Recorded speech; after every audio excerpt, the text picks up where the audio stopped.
कहानी का शीर्षक है चिनिया की खीर। माँ, आज मेरा जन्मदिन है। तेरे को मेरे लिए खीर बनानी होगी। खाट से लपक कर चिनिया ने अपनी माँ की गोद में एक लंबी छलांग लगा दी और माँ की गाल पर एक प्यारी सी पप्पी देकर बाहर की ओर भागी। उसकी बात ने तो मंगला को एकदम चिंता में डाल दिया और वह चिंतित होकर सोचने लगी कि यहाँ तो 2 वक्त की रोटी जुटा पाना ही इतना मुश्किल है, उस पर यह चिनिया की खीर की फरमाइश। करीब 1 महीने पहले से ही चिनिया माँ के पीछे पड़ी हुई थी। वह अपने दोस्तों को खीर की दावत देना चाहती थी। अभी मंगला सोच की गहराइयों में ही थी कि तभी चिनिया वापस आई और माँ का आंचल खींचते हुए बोली, माँ, बनाओगी ना मेरे लिए खीर? मैं अपने सारे दोस्तों को बोल दूँ? चिनिया की आवाज़ सुनकर मंगला ने चिनिया को गोद में उठाया और उसके गाल को चूमते हुए कहा, हाँ बाबा हाँ, सुन लिया। जा बना दूंगी तेरे लिए खीर, बोल दे अपने सारे दोस्तों को। माँ, तू बहुत अच्छी है। चिनिया खुशी से उछल पड़ी और फिर बाहर जाने लगी। चिनिया पीछे से आवाज़ लगाई माँ ने, अरे जरा रुक तो सही, जन्मदिन बहुत बहुत मुबारक हो, happy birthday to too. Mangala ने अंग्रेजी की टांग तोड़ते हुए कहा। माँ की आवाज़ सुन एक प्यारी सी मुस्कान दी चिनिया ने। चीनी से भी मीठी थी चिनिया की मुस्कान, इसलिए तो मंगला ने उसका नाम चिनिया रखा था। चिनिया के जाते ही मंगला वह चावल ढूंढने लगी जो उसने किसी खास मौके के लिए छुपाए थे। चावल मिल जाने के बाद चावल की पोटली हाथ में लेकर सोचने लगी, भगवान ने ऐसा पति ही लिखना था मेरी किस्मत में, जिसने कभी भी अपनी कोई जिम्मेदारी नहीं समझी। बड़ी विचित्र परिस्थिति में थी मंगला। खाली चावल से तो खीर बनने से रही। अगर खाली चावल से खीर बनती तो हफ्ते में कम से कम 1 या 2 बार तो अपनी चिनिया को जरूर बनाकर खिलाती। खैर, दूध और चीनी का इंतजाम तो करना ही पड़ेगा, नहीं तो उसका दिल टूट जाएगा। दूध और चीनी आएगा कहाँ से? क्या करूँ सोच रही थी, तभी याद आया कल ही आशा मौसी ने राशन से चीनी भरवाई है, मांग कर देखती हूँ, क्या पता थोड़ी दे ही दे। चावल की पोटली छुपाकर मौसी की खोली का रुख किया मंगला ने। दरवाज़ा खटखटाया, मौसी दरवाज़ा खोलो। मौसी ने दरवाज़ा खोला तो सामने मंगला थी। क्या बात है बेटा, अंदर आ, मौसी ने कहा। बस आपसे एक छोटा सा काम था। हाँ हाँ, क्या काम है? बीच में ही बोल पड़ी मौसी। मौसी, क्या थोड़ी सी चीनी मिल सकती है? मंगला थोड़ा शर्माते हुए बोली। हाँ हाँ, क्यों नहीं बेटा, अभी लाती हूँ। और आशा मौसी उसके लिए 1 कटोरी चीनी ले आई। इतने से हो जाएगा या और दूँ? मौसी ने उसको कटोरा थमाते हुए कहा। यह तो बहुत ज़्यादा है, आपका बहुत बहुत धन्यवाद। शाम को आप भी आ जाना, चिनिया का जन्मदिन है। और वही खीर की जिद पकड़ कर बैठी है। चीनी मिल जाने से मंगला खुश थी।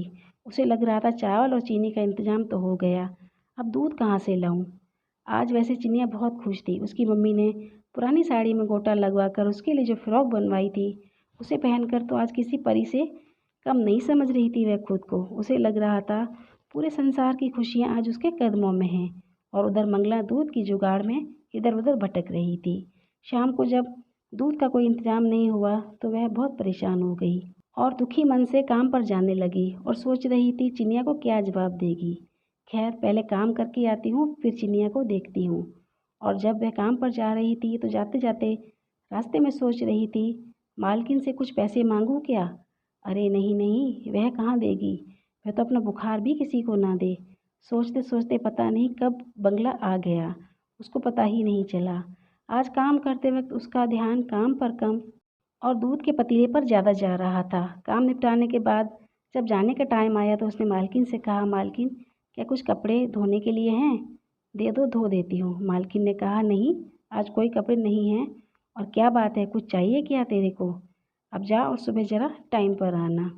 बेचारी मंगला की दूध की आखिरी उम्मीद भी ख़त्म हो गई थी और वह घर आने लगी।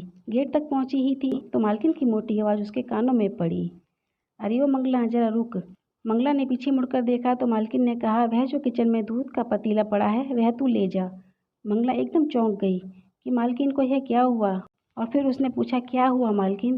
तो मालकिन बोली, पता नहीं आज किचन में कहाँ से एक बिल्ली घुस आई।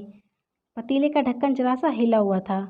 वैसे उसने उसमें मुंह तो मारा नहीं है, पर मुझे वहम है, अगर मुंह मारा होता तो दूध की मलाई हटी होती। दूध की मलाई ज्यों की त्यों ही पड़ी है। अगर तुझे ले जाना है तो ले जा, नहीं तो बाहर जाकर गिरा दे। तो मालकिन की बात सुनकर मंगला किचन की तरफ बढ़ गई और साथ ही यह सोच रही थी कि भगवान हम गरीबों की किस्मत भी उसी स्याही से लिखता होगा, या तो वह खराब होगी या बची कुची होगी। दूध मिल गया था, लेकिन उसे समझ नहीं आ रहा था उसे खुश होना चाहिए या दुखी। और वह दूध का पतीला लेकर जाने लगी तो सामने एक पार्क की बेंच पर बैठकर वो रोने लगी। उसे समझ नहीं आ रहा था वह इस दूध से खीर बनाए या नहीं। तभी उसकी पड़ोसन कांता वहाँ से निकल रही थी। कांता भी यहीं आसपास काम करने आती थी। उसने जब मंगला को रोते देखा तो पूछा, क्या हुआ मंगला, तुम क्यों रो रही हो? मंगला ने उसको सारी बात बताई। कांता भी थोड़ी देर वहाँ उसके साथ बैठ गई और कुछ सोचकर बोली, ऐसा कर, तू बना ले खीर। जरूरी तो नहीं बिल्ली ने मुंह मारा ही हो, और अगर मारा भी होगा तो क्या, उबलने के बाद हर चीज़ स्वच्छ हो जाती है। उसकी बात से मंगला का मन थोड़ा हल्का हुआ और वह घर की तरफ बढ़ गई, लेकिन उसकी आंखें अभी भी नम थीं। वह सोच रही थी कि वह अपनी बेटी की एक छोटी सी इच्छा भी पूरी नहीं कर सकती। काश गणपत ढंग से कमाता, शराब न पीता तो कितना अच्छा होता।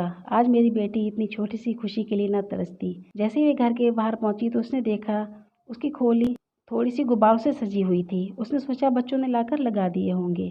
जब अंदर कदम रखा तो अंदर भी थोड़ी बहुत खोली सजी हुई थी और गणपत बैठा हुआ था, बच्चों के साथ गुब्बारे फुला रहा था। बिल्कुल होश में था आज। उसने शराब नहीं पी रखी थी। मंगला ने कहा, आज आप इतनी जल्दी आ गए? तो वह बोला, कैसे ना आता, आज मेरी बेटी का जन्मदिन है। और मंगला फिर रसोई में दूध का पतीला रखने गई।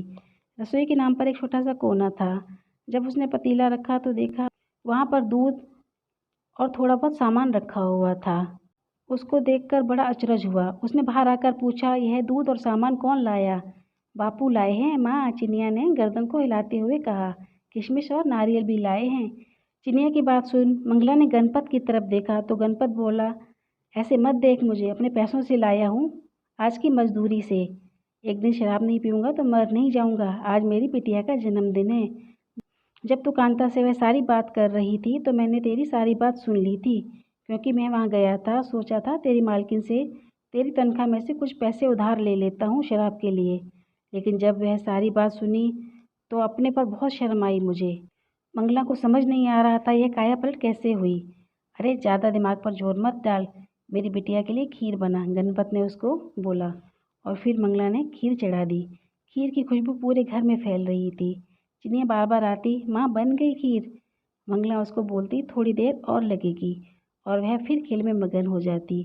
और खीर बन चुकी थी। अब मंगला ने सब बच्चों को बुलाया और सब बच्चे और चिनिया एक साथ खीर खा रहे थे। अब क्या, चिनिया की होठों की हंसी और मंगला की आंख के आंसू दोनों एक साथ झलक रहे थे।